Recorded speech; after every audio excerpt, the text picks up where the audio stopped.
قل يا عبادي الذين أسرفوا على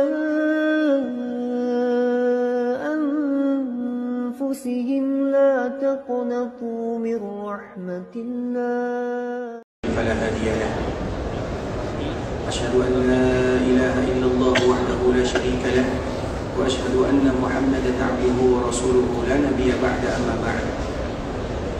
يا أيها الذين آمنوا اتقوا الله حق تقاته ولا تموتن إلا وأنتم مسلمون. يا أيها الناس اتقوا ربكم الذي خلقكم من نفس واحدة وخلق منها زوجها وبث منهما رجالا كثيرا ونساء، واتقوا الله الذي تساءلون به والأرحام إن الله كان عليكم رقيبا. يا أيها الذين آمنوا اتقوا الله وقولوا قولا سديدا يصلح لكم أعمالكم ويغفر لكم ذنوبكم، ومن يطع الله ورسوله فقد فاز فوزا عظيما. أما بعد، فإن أصدق الحديث كتاب الله، وخير الهدي هدي محمد صلى الله عليه وسلم، وشر الأمور محدثاتها، فإن كل محدثة بدعة وكل بدعة ضلالة. Ikhwatul Islam, saudara kaum muslimin, para tetamu Allah rahimani wa rahimakumullah. Alhamdulillah, Allah Subhanahu wa taala kembali memberikan kesempatan kepada kita bersama untuk bisa berada di taman-taman surga yang ada di dunia. Karena taman surga itu ada dua. Yang pertama, taman surga yang disebutkan oleh Rasulullah sallallahu alaihi wasallam di dalam hadisnya, "Ma baina baiti wa minbari rawdatun min riyadil jannah." Sesungguhnya di antara rumahku dan mimbarku adalah taman di antara taman-taman surga. Kemudian taman surga yang kedua juga disebutkan oleh Nabi SAW di dalam riwayat yang lain, "Idza marartum bi rawdatin min riyadil jannati farta'u." Apabila kalian melewati taman di antara taman-taman surga, maka mampirlah di sana. Di dalam dua hadis ini, Nabi SAW menyebutkan dengan kalimat yang sama. Yang satu, Nabi mengatakan, apabila kalian berada di antara mimbarku dan rumahku, maka itu ada taman di antara taman-taman surga. Kemudian hadis yang kedua, Nabi menyebutkan apabila kalian melewati taman di antara taman-taman surga. Maknanya sama. Dan di antara salah satu maknanya, apabila ada seorang hamba yang berada di taman di antara taman-taman surga, dan tidaklah ada suatu amalan yang diikatkan dengan surga kecuali amalan yang ia lakukan bisa mengantarkan mereka ke taman surga yang sesungguhnya. Dan kedua makna terdapat di dalam hadis ini, baik itu hadis yang pertama atau hadis yang kedua. Taman surga yang pertama tadi telah kita jelaskan. Taman surga yang kedua itu berada di mana saja. Intinya setiap halaqah, setiap majlis ilmu yang di sana dibacakan zikir, dan zikir yang paling mulia adalah Al-Quran serta hadis-hadis Nabi SAW, maka semuanya disebut dengan taman di antara taman-taman surga. Maka bisa kita mengatakan, ikhwatul Islam, bahwa semua Masjid Nabawi, maka itu bisa disebut dengan taman di antara taman-taman surga, dengan makna yang kedua, bukan makna yang pertama. Apa maknanya? Kita lihat dari ujung ke ujung apa yang dilakukan oleh kaum muslimin di kala mereka berada di dalam Masjid Nabawi. Rata-rata mereka semuanya beribadah kepada Allah. Mereka baca Quran, kemudian mereka belajar agama, mereka belajar hadis Nabi SAW. Itu semuanya disebut dengan taman di antara taman-taman surga. Dan kita bersyukur kepada Allah Subhanahu wa taala ketika Allah mudahkan kita untuk bisa berada di taman-taman surga, baik itu taman surga yang pertama ataupun dengan makna taman surga yang kedua. Kemudian salawat beriringkan salam semoga senantiasa tercurahkan buat junjungan alam Nabi kita yang mulia, uswah dan qudwah kita bersama, Muhammad bin Abdullah sallallahu alaihi wasallam. Dan kita senantiasa memberikan motivasi kepada kita bersama bahwa di antara ibadah yang paling mudah diterima oleh Allah Subhanahu wa taala adalah ibadah mengucapkan salam dan salawat kepada baginda Muhammad bin Abdullah sallallahu alaihi wasallam. Mengapa demikian? Karena setiap ibadah kalau diterima oleh Allah Subhanahu wa taala, maka ibadah itu akan langsung dijemput oleh Allah Subhanahu wa taala melalui perantara malaikat-malaikatnya. Dan ibadah yang paling mudah diterima adalah ibadah salam dan salawat. Mengapa demikian? Karena tidak ada seorang umat yang mereka mengucapkan salam kepada nabinya, salawat kepada baginda Muhammad bin Abdullah, kecuali kalimat ini langsung keluar dari mulutnya, ada malaikat yang menampungnya, yang mengambilnya, kemudian langsung dibawa kepada baginda Muhammad bin Abdullah sallallahu alaihi wasallam. Sedangkan ibadah yang lain kita tidak tahu. Bahkan tidak ada satupun di antara manusia yang tahu apakah ibadahnya diterima atau tidak.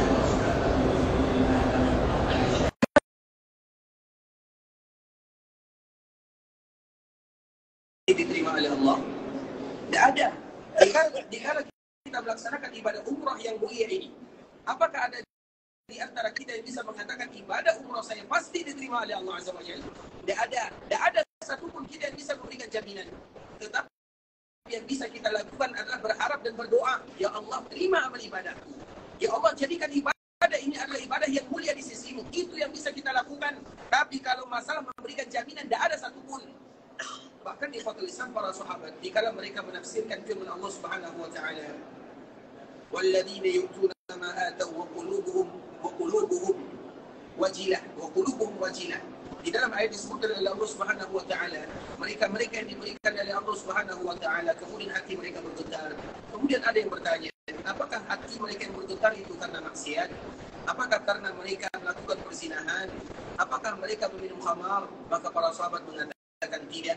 Makna daripada ayat ini adalah dikala para sahabat mereka beribadah, tapi mereka hatinya bergetar takut kalau ibadahnya tidak diterima oleh Allah Azza wa Jalla. Artinya para sahabat yang mereka dijamin surga, tapi tidak ada di antara mereka yang berani mengatakan ibadahku diterima. Apakah mungkin ada orang lain yang mengatakan ibadahku diterima oleh Allah Subhanahu wa taala? Yang bisa kita lakukan adalah berharap dan berdoa. Itu yang bisa kita lakukan. Kecuali ibadah salam dan salawat kepada Nabi sallallahu alaihi wasallam. Artinya ternyata ibadah ini adalah ibadah yang mudah dilakukan, kemudian mudah pula diterima oleh Allah dan memiliki pahala yang luar biasa banyaknya. Makanya Imam Ibn Qayyim rahimahullahu ta'ala menyebutkan di dalam kitabnya yang berjudul Jala'ul Afham fi Fadl Salati ala Khairil Anam. Dia menyebutkan di sini keutamaan mereka yang mengucapkan salam dan salawat kepada Nabi. Maka di dalam kitab ini disebutkan minimal mereka yang mengucapkan satu saja salam dan salawat kepada Nabi, maka mereka akan mendapatkan 40 macam keutamaan. Apa contoh keutamaan yang akan mereka dapatkan? Yang pertama, Allah berselawat kepadanya, kemudian Allah angkat derajatnya, kemudian Allah berikan kepadanya pahala, kemudian Allah hapuskan dosanya, kemudian Allah kabulkan doanya, kemudian Allah mudahkan urusannya, kemudian Allah Subhanahu wa taala hadiahkan kepadanya syafaat dari baginda Nabi yang mulia. Kemudian mereka yang paling dekat dengan Rasulullah sallallahu alaihi wasallam banyak sekali. Dan itu baru beberapa yang kita sebutkan di ikhwatul Islam, baru dengan satu selawat dan salam yang kita ucapkan kepada Nabi sallallahu alaihi wasallam. Bagaimana kiranya seorang hamba mereka selalu dan senantiasa mengucapkan salam dan selawat kepada Nabi, maka kita selalu menganjurkan kepada diri kami pribadi dan juga kita bersama, jangan pernah melewatkan hari-hari kecuali kita mengucapkan salam dan selawat kepada Nabi, dan minimal kita mengucapkannya 20 kali sehari semalam. Kalau ada di antara kita yang mungkin belum sampai mengucapkannya atau terlewatkan harinya, maka di saat itulah mereka harus kembali mengulang ibadah yang mulia ini, karena ibadah salam dan selawat itu adalah hak Nabi sallallahu alaihi wasallam kepada umatnya. Apa makna hak Nabi kepada umatnya? Artinya kalau ada umat yang tidak melakukannya, Nabi akan meminta kepada kita nanti di akhirat sana. Nabi pun akan bertanya, wahai fulan bin fulan, mana kalimat salam dan selawat? Kenapa engkau tidak mengucapkannya? Maka di saat itulah Nabi pernah menyebutkan sebuah hadis yang sangat luar biasa, yang harus menjadi renungan dalam kehidupan kita. Man nasiya salata alayya khati'a tariqal jannah. Barang siapa di antara kalian yang lupa, yang lalai mengucapkan salawat dan salam kepadaku, maka bisa jadi mereka salah melangkah menuju surga Allah Subhanahu wa ta'ala. Karena memang surga itu ikhwatul Islam tidak akan pernah dibuka kecuali untuk baginda Nabi yang pertama. Kemudian di saat itulah Allah baru mengizinkan umat Nabi masuk setelahnya. Allahumma salli ala Muhammad wa ala ali Muhammad kama sallaita ala Ibrahim wa ala ali Ibrahim innaka Hamidum Majid. Allahumma barik ala Muhammad wa ala ali Muhammad kama barakta ala Ibrahim wa ala ali Ibrahim innaka Hamidum Majid. Ikhwatul Islam, saudara kaum muslimin, para tetamu Allah rahimani wa rahimakumullah. Pada kesempatan kali ini kita akan kembali melanjutkan pembahasan kita yang sebelumnya, masih berkaitan dengan cerita dan sejarah yang paling indah yang ada di dunia, yaitu sejarah Nabi SAW di kota Madinah dan bagaimana Nabi menghabiskan kehidupannya di dalam kota Madinah kota Madinah yang di antara salah satu namanya adalah Al-Habibah. Kota Madinah ini adalah kota yang paling mulia. Dan di antara bentuk kemuliaan kota Madinah, dia memiliki banyak sekali nama. Karena di antara bentuk tanda itu mulia, maka dia memiliki nama yang sangat banyak. Dan yang paling mulia adalah Allah Subhanahu wa Ta'ala. Dan di antara bentuk mulianya Allah, maka Allah memiliki nama yang tidak terhitung. Karena kalau seandainya nama Allah bisa dihitung, berarti bisa dihitung pula kemuliaannya. Kalau bisa dihitung, berarti Allah terbatas. Dan itu bukan sifat Allah Subhanahu wa Ta'ala. Makanya Allah Subhanahu wa Ta'ala memiliki nama yang sangat luar biasa banyaknya. Iya, sebahagiannya diajarkan oleh Allah Subhanahu wa Ta'ala kepada kita bersama. Baik itu di dalam Al-Quran ataupun di dalam hadis-hadis Nabi sallallahu alaihi wasallam. Sebahagian para ulama dikala mereka menelusuri kurang lebih 355 nama dan sifat Allah Subhanahu wa Ta'ala yang ada dalam Al-Quran ataupun yang ada dalam hadis Nabi sallallahu alaihi wasallam. Sedangkan yang tidak diberitahukan lebih banyak daripada yang diberitahukan. Artinya Allah memiliki nama yang tidak terbilang. Kenapa demikian? Karena kesempurnaan sifat dan kemuliaan Allah Subhanahu wa Ta'ala. Karena memang di antara tradisi bahasa Arab atau orang Arab, kalau ada sesuatu yang mulia, maka yang mulia ini punya lebih daripada satu nama. Makanya Nabi SAW mulia. Dan Nabi bukan satu namanya, banyak nama Nabi SAW. Yang disepakati saja ada 14 nama untuk Nabi kita yang mulia Muhammad bin Abdullah SAW. Belum lagi yang tidak disepakati. Begitu juga untuk kota Madinah. Kota Madinah ini banyak sekali namanya.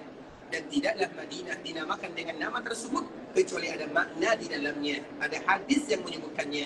Dan di antara salah satu nama kota Madinah adalah Al-Habibah. Karena Madinah itu sebagian para ulama menyebutkan dia memiliki lebih daripada 95 nama. Di antaranya adalah Al-Madinah, Qabah, Tibah, Darul Hijrah, Darul Iman, Darul Abrar, Darul Akhyar, Al-Mahfuzah, Al-Habibah, Akalatul Qura, Akalatul Buldan, Baladul Rasul. Itu semuanya adalah nama di antara nama-nama kota Madinah. Siapa bisa mengulangnya? 7 saja. Diskon dari 5. Sama bisa menyebutkan 5 nama kota Madinah. Ada yang bisa? Ada yang masih ingat?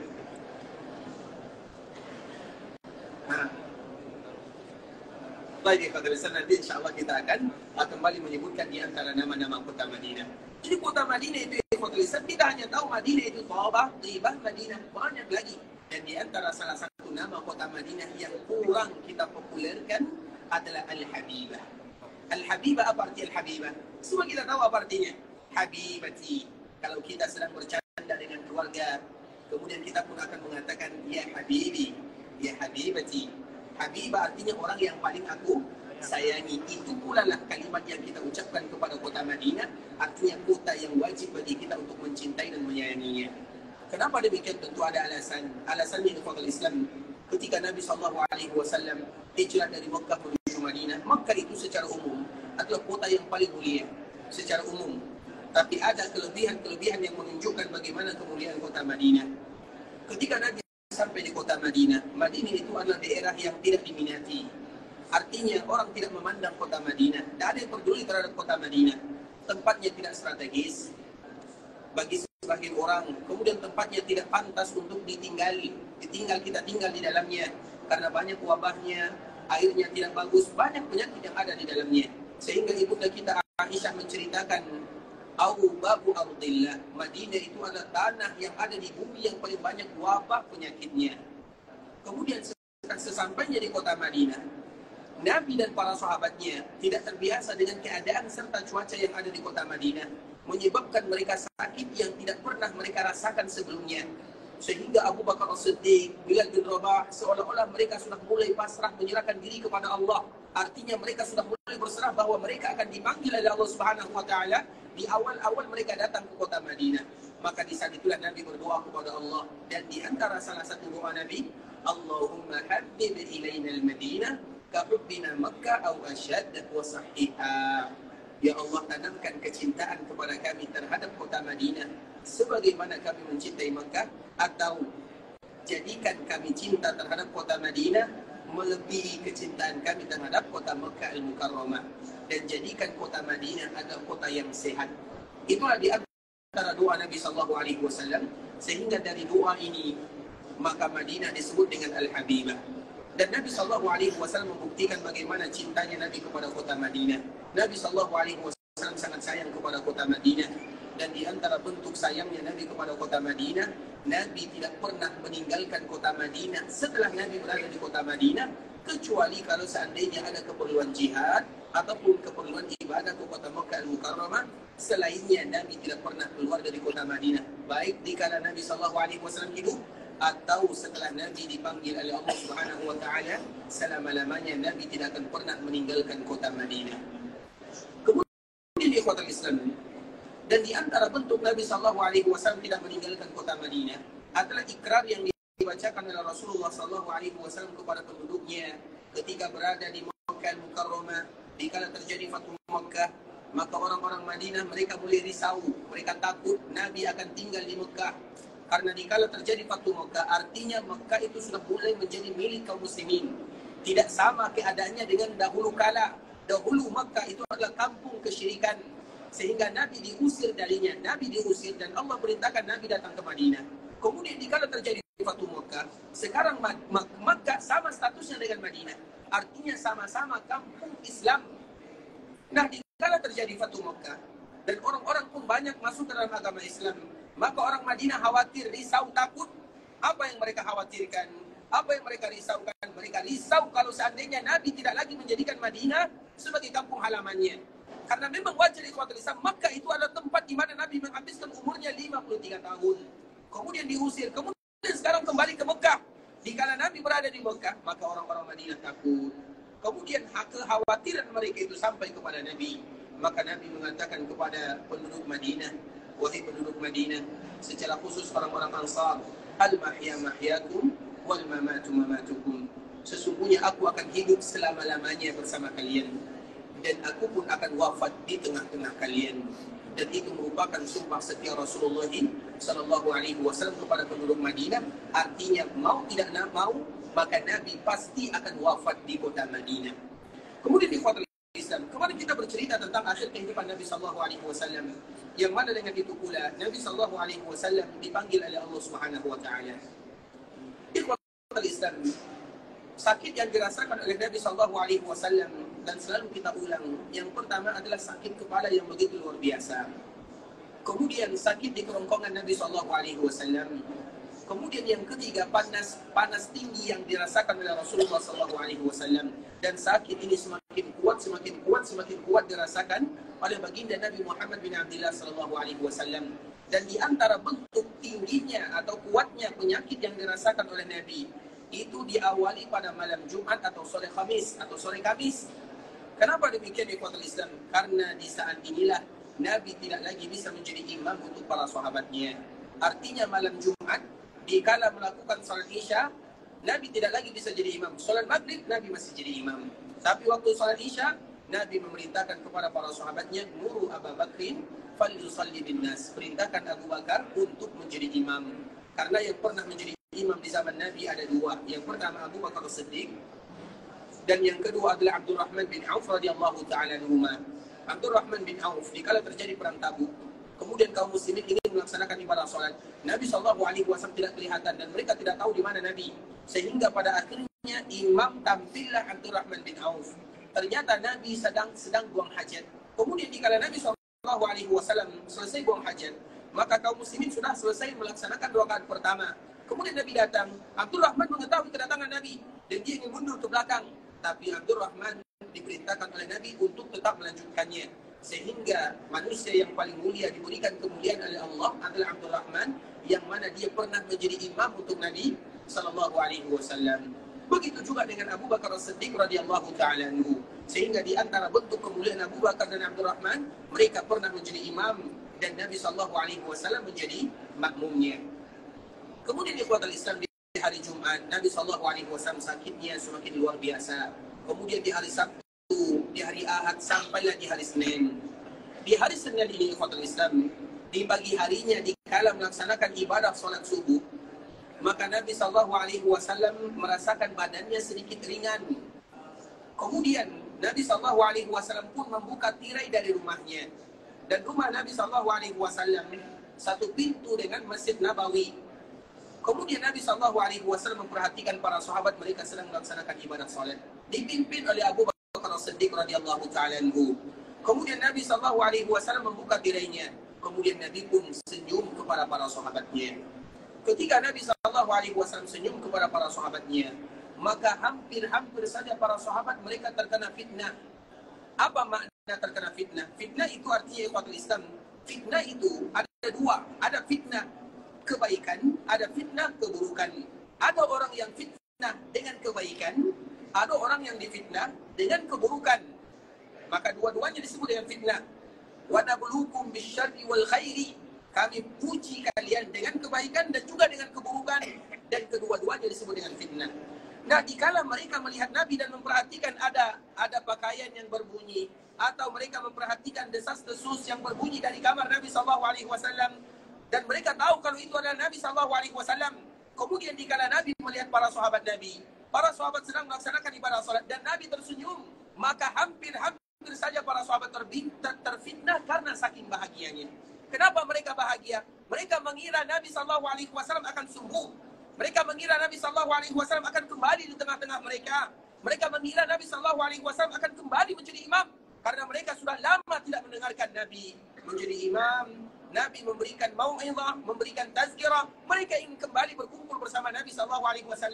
Mereka ingin kembali duduk bersama Nabi SAW. Mereka ingin mendengarkan untayan-untayan kalimat yang indah, wahyu dari Allah Subhanahu wa Ta'ala dari Nabi. Sehingga mereka hampir saja terfitnah. Maknanya, saking bahagianya para sahabat dikala melihat Nabi tersenyum. Makanya ikhwatul Islam, tentunya para sahabat, bagaimana mereka melihat Nabi SAW? Padahal Nabi rumahnya bagian kiri, sedangkan mereka sedang salat. Berarti secara tidak langsung para sahabat mereka melihat Nabi SAW. Boleh tidak kita melihat kalau kita salat? Boleh nak? Tak boleh. Kenapa tak boleh? Masya Allah. Nanti cari jawabannya ya. Kenapa tak boleh ya? Masya Allah. Silakan nak. Masya Allah. Sehat selalu ya. Baik. Boleh atau tidak? Boleh atau tidak? Boleh. Ikhwatul Islam, melakukan gerakan atau melihat di dalam salat, hukum asalnya tidak boleh. Itu hukum asalnya. Kecuali kalau seandainya ada kemaslahatan yang membantu salat di dalamnya. Kita contohkan untuk lebih memberikan kemudahan. Misalnya kita sedang sholat, kemudian tiba-tiba kita lupa HP kita di silent. Tiba-tiba ada yang menelpon, berbunyi. Dan kadang-kadang rata-rata bunyi handphone itu banyak nyanyi-nyanyi ya. Makanya nanti yang handphonenya nyanyi-nyanyi dirubah, bunyi seperti biasa saja. Kemudian kaum muslimin salat, handphonenya berbunyi. Apa yang harus dia lakukan? Dia teruskan salatnya, atau dia matikan handphonenya. Apalagi handphone sekarang kalau dimatikan tidak bisa ditekan-tekan saja, harus dikeluarkan karena layar sentuh namanya atau apapun namanya. Jadi apa hukumnya? Dimatikan handphonenya atau dibiarkan handphonenya berbunyi? Dimatikan. Kalau dimatikan banyak pergerakannya, banyak dia bergerak, iya atau tidak? Nah, jadi bagaimana?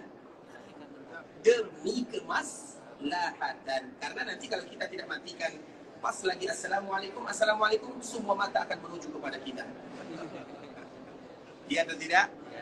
Tapi ikhwatul Islam, begitu juga seperti misalnya Nabi SAW salat di ikhwatul Islam. Nabi pernah menggendong Umamah, menggendong, meletakkan. Itu butuh bergerak atau tidak?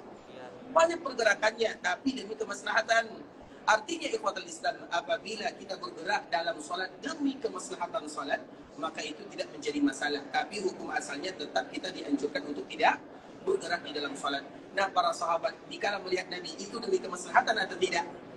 Hati mereka sudah terlalu rindu kepada Nabi sallallahu alaihi wasallam. Sehingga dikala mereka mendengarkan ada seolah-olah pancaran dari Nabi sallallahu alaihi wasallam, wajahnya yang sudah lama mereka tidak melihatnya, maka mereka tidak bisa menahannya. Itulah yang disebut dengan fitnah. Kemudian hampir saja, kenapa demikian? Kenapa juga disebut dengan fitnah? Hampir saja para sahabat itu mereka membatalkan salatnya. Bahkan Abu Bakar yang jadi imam juga demikian keadaannya. Kenapa demikian? Karena mereka ingin Nabi yang jadi imam. Makanya itu itulah maknanya hampir-hampir saja para sahabat mereka terfitnah dikala Nabi SAW membuka tirai rumahnya. Saking bahagianya. Karena tadi kita sebutkan fitnah itu dikala kita bahagia, dikala juga kita sedih. Kedua-duanya disebut dengan fitnah.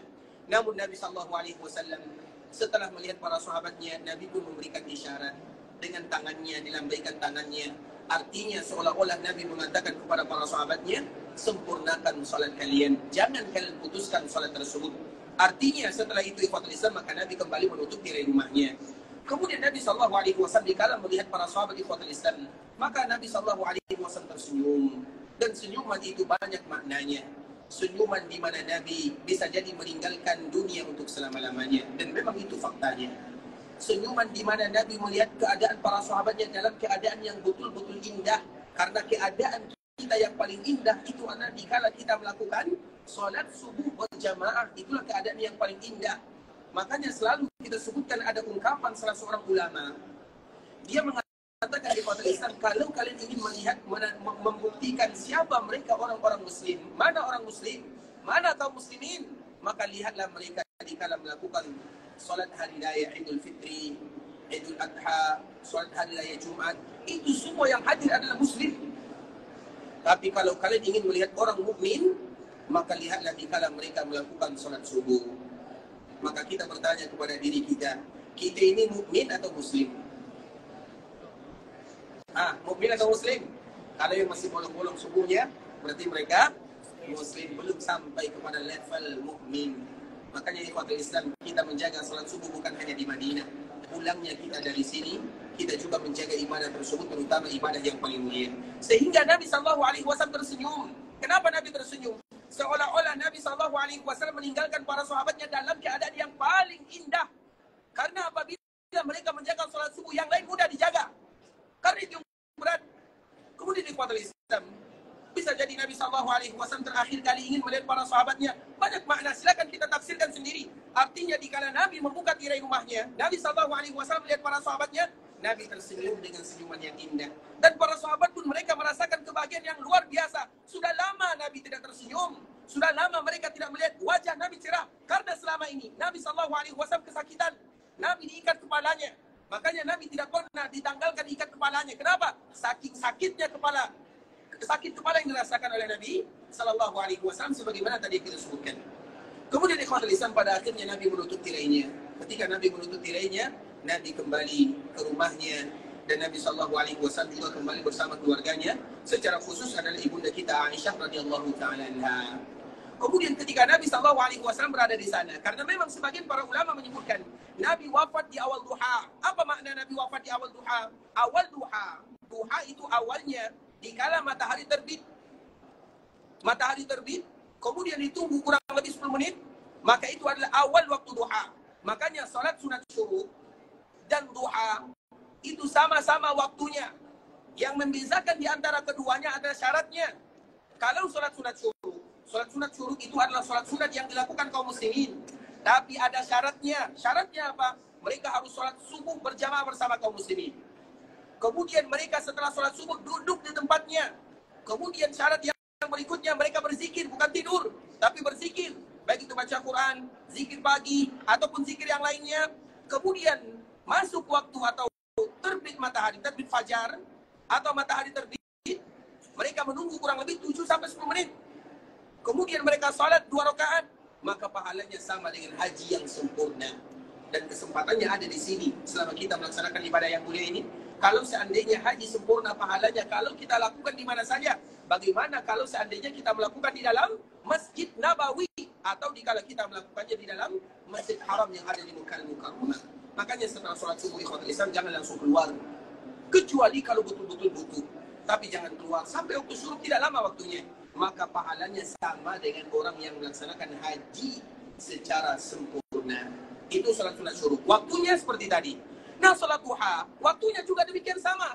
Tapi sholat duha tidak diikat dengan syarat.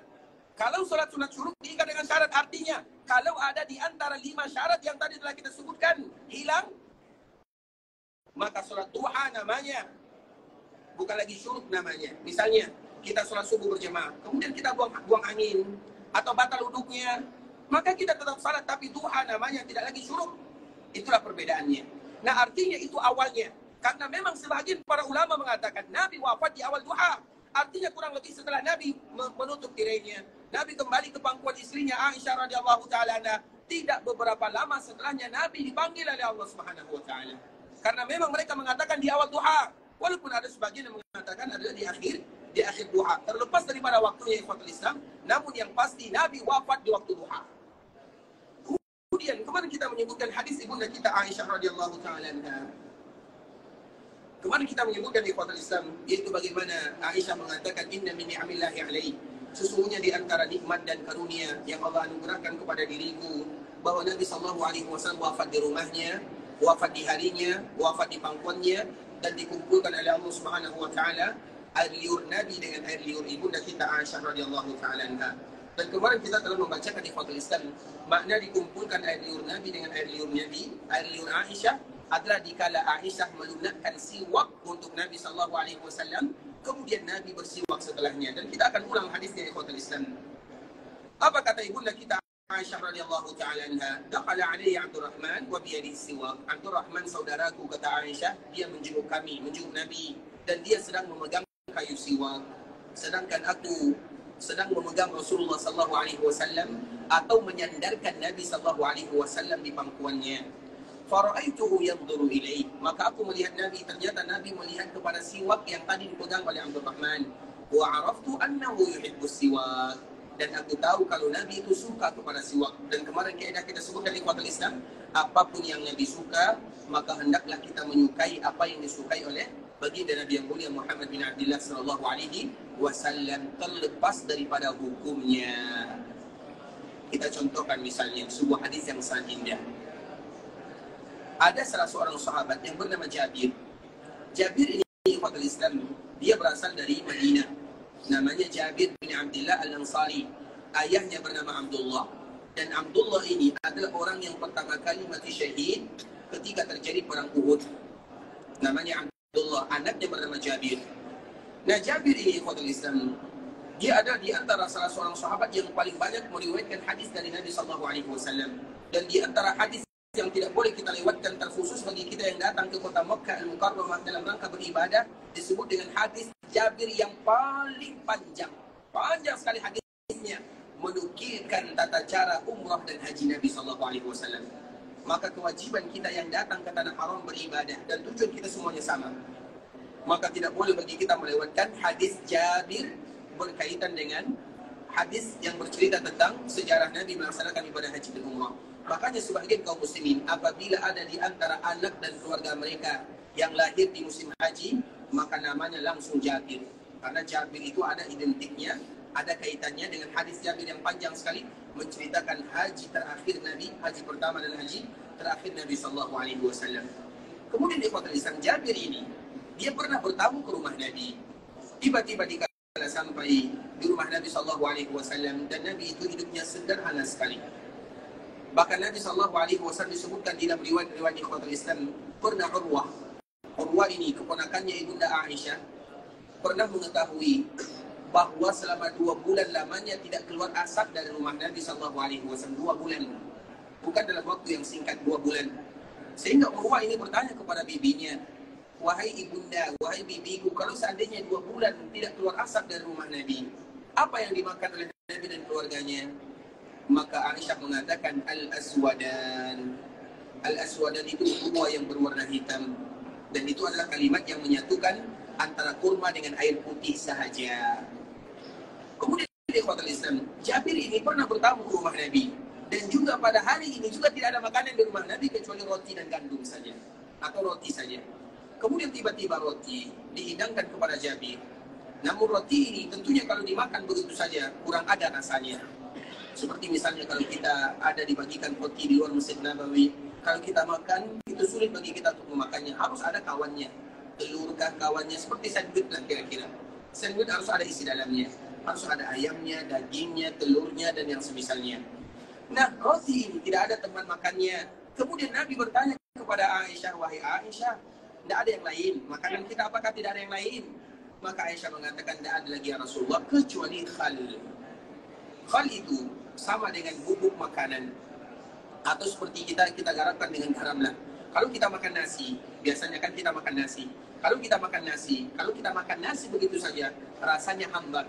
Tapi kalau ditambah dengan garam, baru ada rasanya, baru bisa ditelan. Seperti itulah memakan roti dan khal. Nah, Nabi SAW dikala mendengarkan tidak ada makanan di rumah kita ya Rasulullah kecuali khal. Khal itu ibarat cuka, karena khal itu bukan garam, dia berbeda dengan garam. Kalau garam semuanya mungkin ada, tapi khal itu ibarat cuka yang tidak semua orang suka kepadanya. Dan di antara salah satu yang tidak suka adalah Jabir. Jabir dikala bertamu ke rumah Nabi, dia tidak suka. Dia tidak suka kepada khal. Kemudian dikala Nabi mendengarkan bertanya, wahai Aisyah, apakah ada di rumah kita makanan? Maka Aisyah mengatakan tidak ada kecuali khal. Nabi pun mengatakan ni'mal udum al-khal. Khal itu wahai Aisyah adalah makanan yang terbaik. Nabi mengatakan khal itu makanan yang terbaik karena di antara sifat Nabi tidak pernah mencela makanan. Kalau Nabi suka Nabi makan, kalau tidak suka Nabi tidak makan, selesai. Begitulah sifat Nabi SAW. Nah, dikala melihat khal, mendengarkan khal, maka Nabi memujinya. Khal itu adalah makanan yang paling bagus.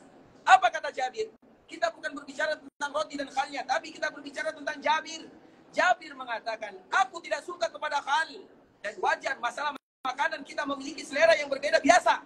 Tapi Jabir mengatakan, aku tidak suka. Tapi semenjak Nabi mengatakan bahwa makanan yang paling bagus adalah khal, maka semenjak itu pula aku suka kepada apa yang Nabi suka. Padahal kita tidak dipaksa. Dan makanan kita jauh lebih berbeda dari makanan yang ada di sini. Tapi misalnya kalau ada di antara kaum muslimin, misalnya dia suka kepada makanan yang Nabi suka, maka itu adalah namanya cinta yang sesungguhnya. Jabir mengatakan, semenjak aku mendengarkan Nabi mengatakan hadis ini, semenjak itu pula aku suka kepada apa yang Nabi suka. Dan bukan hanya sampai di Jabir. Yang meriwayatkan hadis dari Jabir juga mengatakan perkataan yang sama. Semenjak aku meriwayatkan hadis dari Jabir bin Abdullah, maka semenjak itu pula aku suka kepada khal, karena aku tahu ternyata khal itu adalah makanan yang disukai oleh Nabi. Tinggal kita yang mendengarkan hadis ini, kita suka atau tidak. Makanya nanti ikhwatul Islam bisa kita tanya, kalau kita penasaran, dikala kita keluar, kita pergi ke toko, terutama yang jual-jual roti, sandwich, dan yang semisalnya, kita tanya mana khal, agar kita tahu bagaimana rasanya. Karena tidak semua orang suka. Kita hanya ingin mencari, kenapa Jabir bisa suka kepada makanan yang sebelumnya dia tidak suka? Karena cinta kepada Muhammad bin Abdullah sallallahu alaihi wasallam. Tadi itu bukan satu kali ikhwatul Islam. Begitu juga dengan Anas bin Malik radhiyallahu ta'ala anhu. Sahabat Anas bin Malik, dia juga pernah mengatakan kalimat yang sama. Di antara makanan yang paling disukai oleh Nabi adalah duba. Duba ini mungkin semua kita bisa menyukainya. Duba itu artinya adalah labu. Kita tahu labu kan? Walaupun mungkin sebagian kita tidak suka kepada labu, tapi mungkin kebanyakan kita suka kepada labu karena makanan ini banyak di daerah kita. Labu itu adalah di antara makanan yang disukai oleh Nabi. Anas juga demikian. Anas sukanya biasa-biasa saja. Artinya kadang dia makan, kadang tidak makan. Tapi dia selalu memperhatikan Nabi kalau makan. Maka Nabi akan betul-betul mencari labu ini. Kemudian dimakan oleh Nabi. Artinya betul-betul suka. Maka Anas pun mengatakan, semenjak aku memperhatikan Nabi seperti ini, semenjak itu pula aku menyukai labu karena kesukaan Nabi kepadanya. Itulah yang namanya cinta kepada baginda Muhammad bin Abdullah sallallahu alaihi wasallam. Artinya kita berusaha menguatkan hati kita ini bagaimana menyukai apapun yang Nabi sukai. Kita tidak berbicara masalah hukum. Makanya dua contoh yang tadi kita sebutkan itu hukumnya mubah. Kita tidak berdosa kalau kita tidak suka kepada khal. Kita tidak berdosa kalau kita tidak suka kepada labu. Tapi kita berpahala dikala kita menyukai karena kesukaan Nabi kepadanya. Itu saja bedanya. Misalnya pakaian putih, ikhwatul Islam. Pakaian putih ini, kalau ada di antara kita tidak pakai pakaian putih, dia berdosa atau tidak? Tidak ada dosanya. Tapi kalau ada yang pakai pakaian putih, dia memakainya, dia berpahala atau tidak? Pahala atau tidak? Belum tentu. Bisa jadi tidak ada pakaian yang lain kecuali warna putih. Tapi kalau ada orang yang memakainya karena dia tahu Nabi suka, itu baru dia mendapatkan pahala. Bisa dipahami? Tapi ikhwatul Islam, artinya bagaimana apapun yang disukai oleh Nabi, maka usahakan kita menyukainya walaupun kita belum bisa melakukannya. Itu poinnya. Apapun yang Nabi suka, maka kita berusaha menyukainya walaupun belum bisa bagi kita untuk menerapkannya. Karena suka saja kepada apa yang Nabi suka, maka itu merupakan tanda cinta kepada baginda Muhammad bin Abdullah sallallahu alaihi wasallam. Dan kemarin kita telah berbicara panjang lebar tentang masalah siwak, bagaimana kita dianjurkan, terutama dikala kita berada di tanah haram, sesekali kita melakukannya, dan moga-moga nanti kita terus bisa melakukannya. Dan kalau ada orang yang bersiwak, misalnya ada di antara kaum muslimin, mereka belajar bersiwak di sini, sebelumnya mereka tidak terbiasa, kemudian mereka tahu Nabi suka bersiwak, maka dia pun akhirnya berusaha untuk menyukai siwak karena sukanya kepada Nabi. Kemudian pada akhirnya dia terbiasa, kemudian dia pulang kampung, dia selalu membawa siwak. Semua kaum muslimin yang melihatnya dan yang mencontohkannya, maka dia akan mendapatkan pahala sebagaimana mereka mendapatkan pahala. Coba bayangkan bagaimana mencintai dan menyebarkan apa yang dicintai oleh Nabi SAW. Terlepas daripada itu semua, ikhwatul Islam, ini motivasi. Jangan pernah kita membenci apa yang disukai oleh Nabi, dan jangan pernah kita menyukai apa yang dibenci oleh Nabi SAW. Kemudian ikhwatul Islam, wa'arabtu annahu yuhibbu siwak, dan aku tahu kalau Nabi suka kepada siwak. Maka Aisyah mengatakan, akhudhuhu lak ya Rasulullah, apakah aku ambilkan siwak ini untukmu? Fa asyara bi ra'si an-na'am, maka Nabi memberikan isyarat dengan kepalanya, karena Nabi tidak lagi bisa berbicara karena saking lemahnya. Maka Nabi memberikan isyarat, iya, ambilkan untukku. Fatanawaltuhu fashtadda alaihi, kemudian aku pun mengambilnya dan memberikan kepadanya, namun Nabi tidak lagi bisa menggigitnya karena Nabi sudah terlalu lemah sekali. Kemudian ikhwatul Islam, wa qultu ulayyinuhu lak, dan aku pun bertanya kembali, ya Rasulullah, apakah mau aku lunakkan siwak ini untuk dirimu? Digigit-gigit dulu, dilunakkan bagian depannya yang nanti akan dipakai. Maka Nabi pun mengatakan, iya, silahkan dengan kepalanya. Maka Aisyah melunakkan kayu siwak ini untuk Nabi SAW. Setelah Aisyah menggigit-gigit kayu siwaknya dan membuang bagian kulitnya, maka diberikan kepada Nabi, dan Nabi langsung bersiwak dengan siwak yang sangat indah. Nah, itulah makna hadis Nabi SAW atau hadis Aisyah, tidaklah Nabi wafat kecuali air liurku dan air liur Nabi bersatu. Artinya, siwak dikala dilunakkan tentu ada air liur menempel di sana, dan itu yang dipakai oleh Nabi, dan Nabi tidak benci dengannya. Artinya di antara kemuliaan yang Aisyah bangga, dan Aisyah menceritakan kepada kita, dan dia mengatakan itu nikmat dari Allah kepada diriku. Karena tentunya apabila air liur Aisyah radhiyallahu ta'ala anha bersatu dengan air liur Nabi, maka tentu Aisyah itu adalah penduduk surga. Walaupun sebelumnya dia tetap menjadi penduduk surga, tapi kemuliaan demi kemuliaan akan selalu dia dapatkan. Kemudian ikhwatul Islam, setelah Nabi SAW bersiwak, maka Nabi SAW, karena memang ada air di samping Nabi SAW, faja'ala yudkhilu yadayhi fil ma', maka Nabi SAW memasukkan tangannya ke dalam bejana yang ada airnya, fayamsahu bihima wajhah. Kemudian Nabi SAW membersihkan mukanya. Dikala Nabi SAW membersihkan mukanya, ikhwatul Islam, yaqul, maka di saat itulah Nabi mengatakan, la ilaha illallah, inna lil mauti sakarat. Thumma nasaba yadah, faja'ala yaqul fil rafiqil a'la hatta qubida wa malat yaduhu. Dikala Nabi SAW membersihkan mukanya, detik-detik terakhir bagaimana Nabi dipanggil oleh Allah Subhanahu wa Ta'ala, maka Nabi SAW mengucapkan kalimat yang Nabi anjurkan kita untuk selalu mengucapkannya. Karena memang dalam sebuah riwayat di Qatar Islam, kalimat la ilaha illallah itu adalah kalimat yang paling mulia. Mulia sekali kalimat ini. Dan Nabi menginginkan umatnya untuk selalu mengucapkan kalimat ini dimanapun dan kapanpun mereka berada. Sambil mereka jalan, mereka mengucapkan la ilaha illallah. Sambil mereka misalnya naik kendaraan, mereka mengucapkan la ilaha illallah. Tidak ada tempat-tempat khusus, artinya mereka membiasakan lisannya mengucapkan kalimat yang mulia ini. Karena dengan kebiasaan tersebut, harapan dan tujuannya supaya nanti sebelum malaikat mencabut nyawanya, kalimat ini yang terakhir keluar dari lisannya, la ilaha illallah, dia pun meninggal. Kalimat yang sangat indah, dengannya Allah harapkan dirinya masuk ke dalam atau kekal di dalam neraka Allah Subhanahu wa Ta'ala. Kalimat la ilaha illallah, ikhwatul Islam, kalimat yang mulia. Apapun kalimat ini, dimanapun dia masuk, maka yang tempat dimasuki itu akan menjadi mulia. Makanya kita contohkan doa iftitah. Kita tahu, dikala kita takbir, kemudian kita meletakkan tangan di dada, kemudian kita pun membaca doa iftitah. Doa iftitah itu ikhwatul Islam banyak sekali riwayatnya. Ada yang menyebutkan 11, ada yang menyebutkan 12. Ada Allahumma ba'id baini wa baina khatayai, ada wajhiyya lilladzi, dan kalimat-kalimat yang lainnya. Kalau kita lihat di antara doa iftitah ini, doa iftitah mana yang paling bagus? Jawabannya mudah saja. Doa iftitah yang ada kalimat la ilaha illallah di dalamnya. Ada tidak doa iftitah yang ada kalimat la ilaha illallah di dalamnya? Nanti cari sendiri. doa iftitah yang ada kalimat la ilaha illallah di dalamnya, maka dia menjadi doa iftitah yang paling mulia. Yang lain bukan berarti tidak mulia, tapi karena ada kalimat ini, maka dia menjadi doa yang paling mulia. Doa iftitah yang paling mulia yang ada lafaz la ilaha illallah di dalamnya. Kita contohkan, apa tempat yang paling Allah benci? Apa tempat yang paling Allah benci? Pasar adalah tempat yang paling Allah tidak sukai. Masjid adalah tempat yang paling Allah sukai. Pasar adalah tempat yang paling Allah Subhanahu wa taala tidak menyukainya. Sehingga ikhwatul Islam, namun bagaimanapun kita tidak boleh terpisahkan dari pasar. Kita pasti masuk ke dalam pasar. Padahal itu kita tahu kalau tempat itu adalah tempat yang Allah murkai, Allah benci. Tapi kita tetap bisa masuk ke dalamnya. Nah, bagaimana caranya?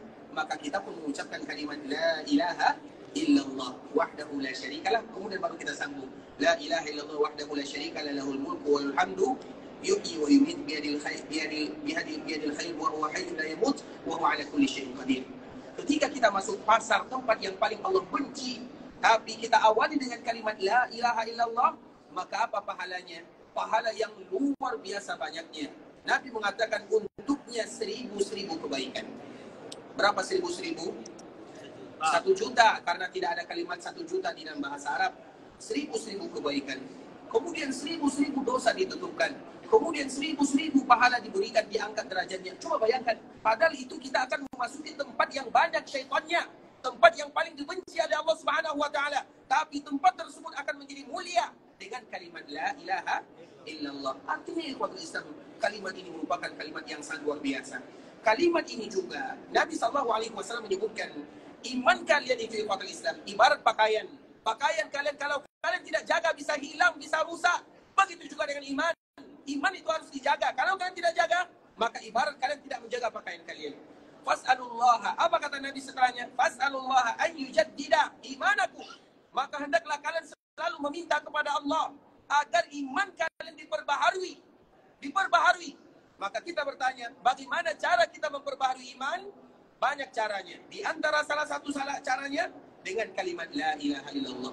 Setiap kali kita mengucapkan kalimat la ilaha illallah, tentunya kita harus tahu maknanya. Karena banyak orang yang tidak tahu maknanya. Makanya di dalam ayat yang menyatakan ayat ini, Allah mengawali fa'lam annahu la ilaha illallah. Fa'lam itu artinya kalian harus tahu. Cari tahu maknanya.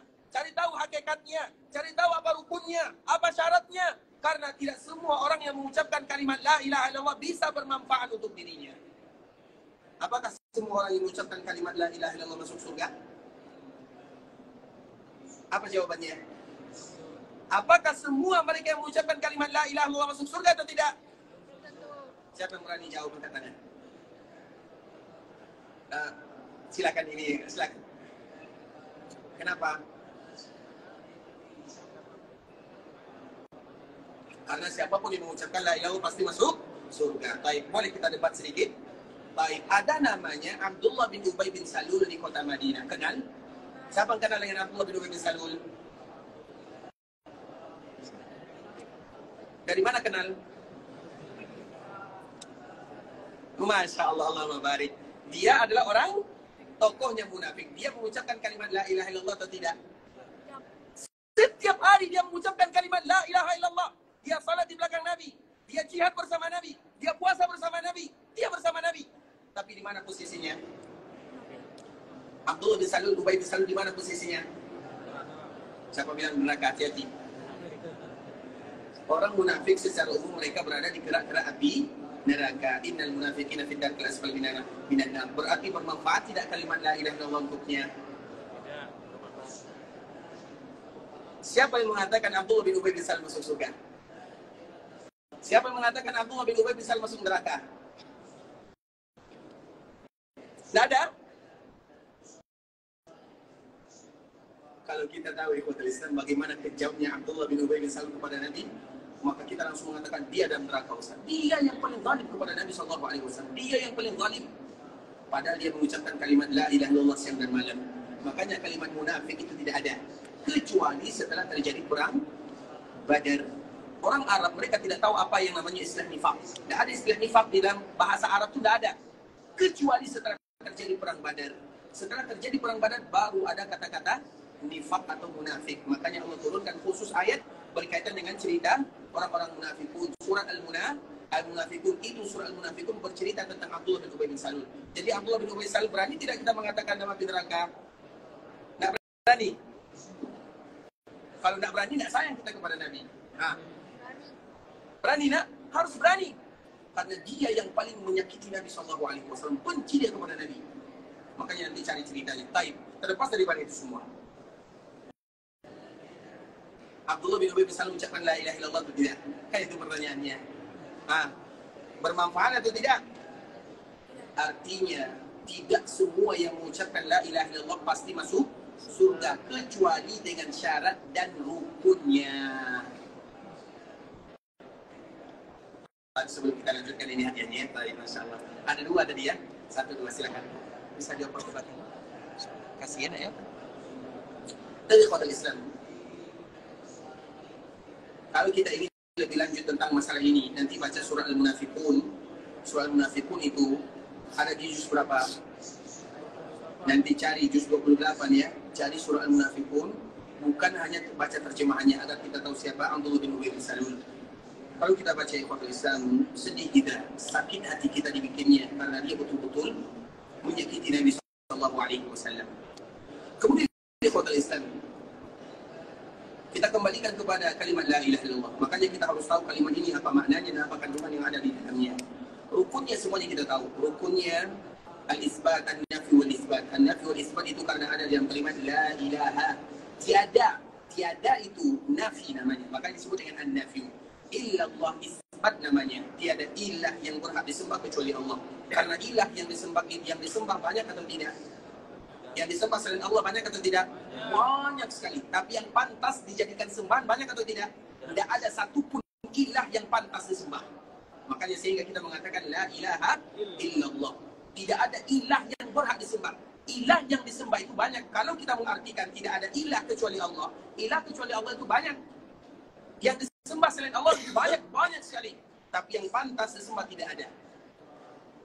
Makanya di dalam maknanya la ilaha illallah, tiada ilah yang berhak disembah kecuali Allah Subhanahu wa taala. Kemudian ikhwatul Islam, syaratnya secara cepat saja, orang yang mengucapkan kalimat la ilaha illallah, mereka harus tahu tentang maknanya, ilmu, mereka harus tahu, yakin, mereka harus yakin. Makanya dalam agama tidak boleh ragu-ragu. Ada orang yang mengucapkan kalimat la ilaha illallah namun dia ragu, maka dia masuk surga atau neraka? Ragu tidak boleh dalam agama. Ragu tidak boleh. Makanya ilmu yakin, ikhlas, mereka harus ikhlas. Ilmu yakinun ikhlasun sidqun, mereka harus jujur. Kemudian ilmu yakinun ikhlasun sidqun mahabbah, mereka harus cinta.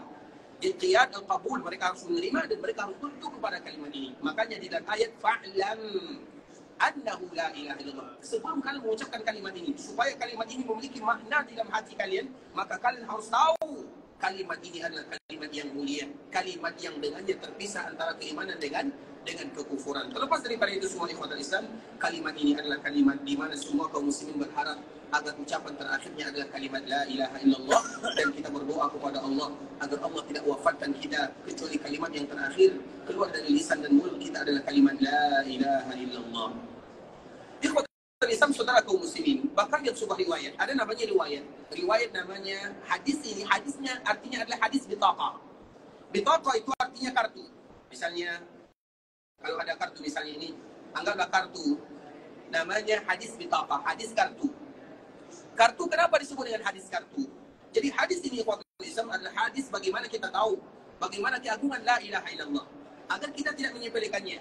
Kalimat ini ikhwatul Islam, jadi pernah diceritakan dalam hadis Nabi, ada orang yang dia memiliki 99 lembaran catatan dosa dan maksiat. Satu lembaran catatan disebut dengan sijilat. Satu sijilat semuanya dosa dan maksiat. Sijilat yang kedua dosa dan maksiat. Sijil yang ketiga dosa dan maksiat. Semua sijilnya, semua lembarannya, semua catatan amalannya dosa dan dosa sampai 99. Kemudian hamba ini dipanggil oleh Allah Subhanahu wa taala. Kemudian hamba ini pun mengaku semuanya. Karena tidak bisa kita mengelak di sana ikhwatul Islam. Karena seorang yang beriman, di antara salah satu sifat yang harus mereka miliki, mereka harus akui kesalahannya. Makanya sifat seorang beriman, mereka harus berani mengakui kesalahan, baik itu di dunia ataupun di akhirat. Di dunia bagaimana cara kita mengakui mengakui kesalahan dengan kita selalu mengucapkan Astaghfirullah, ya Allah aku minta ampun kepadamu. Artinya ini dosaku, ini salahku. Makanya di antara doa yang paling bagus, ketika kita ingin berdoa kepada Allah, maka sebutkan kekurangan dan kesalahan kita semuanya. Tapi antara kita dengan Allah sahaja. Jangan kepada orang lain. Misalnya kita menyebutkan, ya Allah, aku adalah hamba-Mu yang berdosa. Banyak maksiat yang aku lakukan, sebutkan semuanya. Makanya di dalam Sayyidul Istighfar. Sayyidul Istighfar itu artinya doa induknya daripada kalimat istighfar. Di antara salah satunya, Abu'u laka bi ni'matika alayya wa abu'u bi dzambi. Ya Allah, aku akui nikmat-Mu kepadamu. Atau aku akui nikmat-Mu kepadaku. Artinya dikala kita berdoa, sebutkan semua nikmat Allah. Ya Allah, Engkau berikan kepadaku rezeki, Engkau berikan kesehatan, Engkau berikan keturunan, Engkau berikan rumah, Engkau berikan semuanya. Kemudian kita pun mengakuinya. Ya Allah, walaupun demikian aku tetap berdosa, aku tetap bersalah, aku melakukan kezaliman ini, kita akui semuanya. Makanya di antara sifat seorang mukmin, mereka akan mau mengakui dosanya di dunia dan di akhirat. Kalau mereka yang terbiasa di sini, di akhirat pun mereka akan terbiasa. Dikala ditanya oleh Allah, karena nanti kita berhadapan dengan Allah, ditanya satu-satu. Kemudian apa kata Allah? Apakah kamu melakukan dosa ini? Maka dia mengatakan, iya. Apakah kamu melakukan itu? Iya. Apakah kamu melakukan ini? Iya. Selalu terbiasa mengucapkan kalimat astagfirullah. Sehingga dia terbiasa mengakui dosa dan kesalahannya. Di akhirat pun dia akan demikian keadaannya. Sedangkan orang yang munafik, orang yang kufar, orang yang fasik, mereka terbiasa tidak mengakui kesalahannya. Apa buktinya? Mereka tidak mau beristighfar kepada Allah. Sehingga di akhirat pun ketika ditanya oleh Allah, apakah kamu melakukan dosa ini? Tidak ya Allah. Apakah kamu melakukan kesalahan ini? Tidak ya Allah. Kepada Allah pun dia berdusta. Akhirnya dikala dia mengatakan, aku tidak melakukannya, aku tidak melakukannya, aku tidak melakukannya, dikunci mulutnya. Makanya itulah makna firman Allah, al-yawma nakhtimu ala afwahihim wa tukallimuna aydihim wa coba bayangkan, dikunci mulutnya oleh Allah karena berdusta. Karena itu kebiasaannya di dunia. Maka Allah kunci mulutnya. Allah suruh kulitnya berbicara, dagingnya berucap, tangannya berbicara, kakinya, semuanya. Maka terbongkar semua kebusukannya. Maka Allah campakkan dia ke dalam api neraka. Makanya mengaku kesalahan di antara sifat seorang mukmin. Agar kita terbiasa, nanti dikala kita berhadapan dengan Allah, kita pun bisa mengucapkan kalimat yang sama. Nah, sijil ini, orang ini, coba bayangkan, 99 lembaran catatannya, semuanya dosa dan maksiat. Tapi di antara sifat yang mulia, dia akui semuanya. Betul ya Allah, aku melakukannya. Betul ya Allah, aku melakukannya. Kemudian terakhir, ikhwatul Islam, Allah pun mengatakan kepada dirinya, karena maha adilnya Allah Subhanahu wa ta'ala, Allah tidak langsung memasukkan seorang hamba ke dalam neraka, enggak. Allah tidak suka hambanya di dalam neraka, enggak. Kecuali kalau hamba itu betul-betul tidak ada lagi pilihan kecuali di neraka Allah Subhanahu wa ta'ala. Maka dengan kalimat la ilaha illallah itulah ikhwatul Islam. Kemudian Allah mengatakan, apakah engkau punya kebaikan? Maka hamba ini, karena 99 catatannya semuanya dosa dan kesalahan, hilang semua ingatannya. Artinya, ya Allah, aku tidak lagi ada kebaikan, tidak ada lagi. Dia sudah pasrah, berserah diri kepada Allah. Allah kembali bertanya, ingat baik-baik, karena hari ini engkau tidak akan pernah dizalimi. Karena Allah adalah zat yang maha adil, seadil-adilnya. Dan Allah haramkan kezaliman untuk dirinya. Inni haramtu zulma ala nafsi fala tazalamu.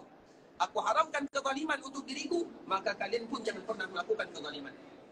Kemudian ikhwatul Islam, ketika hamba ini tidak lagi ingat, Allah yang ingatkan. Coba bayangkan, Allah tetap membantunya. Bukankah ada suatu ibadah yang paling mulia?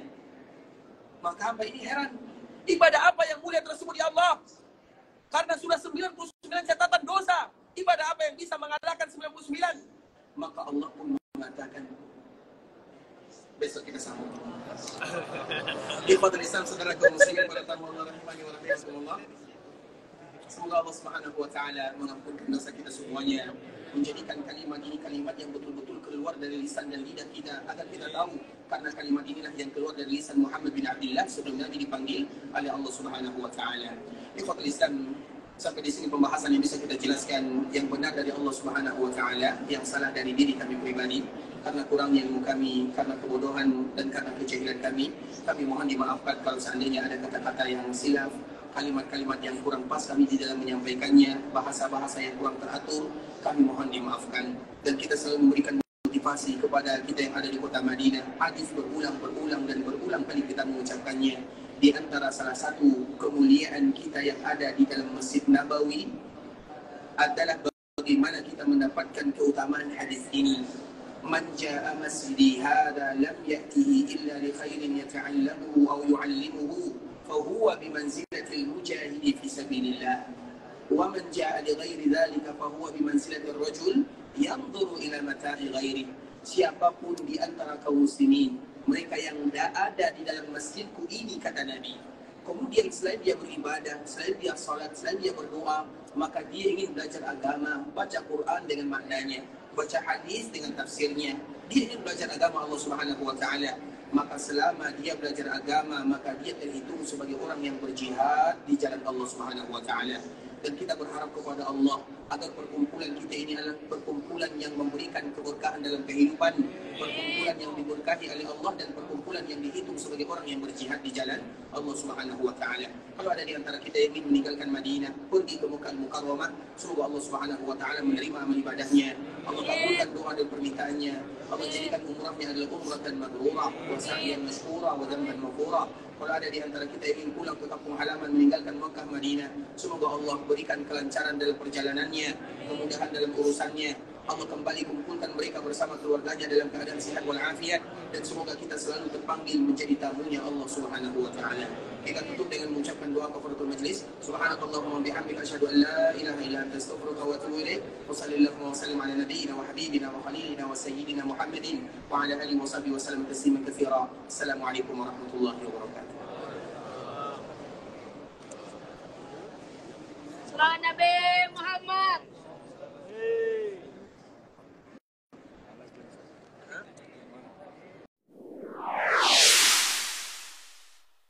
قل يا عبادي الذين أسرفوا على